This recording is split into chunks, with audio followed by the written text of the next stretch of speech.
Біріккен ұлттар ұйымының қауіпсіздік кеңесі Солтүстік Кореяның сутегі бомбасын сынақтан өткізуіне байланысты шұғыл жиын өткізді. ТАСС агенттігінің хабарлауынша басқосу жабық форматта болған.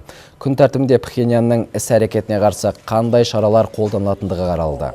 Біріккен ұлттар ұйымының бас хатшысы Пан Ги Мун шұғыл отырысқа дейін өз кеңесшілерімен жеке бас қосты.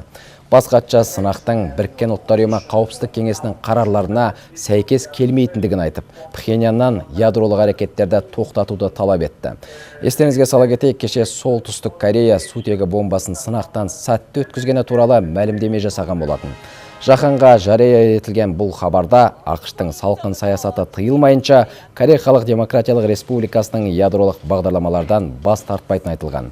Мәлімдеменің ізін ала бірнеше елдің басшылары Пхеньянның бұл әрекетін қатаң сынға алды. Бұл тізімде біздің елде бар.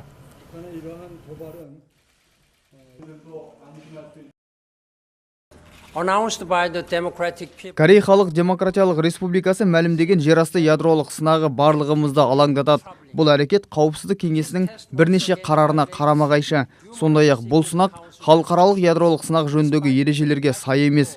Мен Корея Халық Демократиялық Республикасының ядролық әрекеттерін тоқтатуды талап етемін.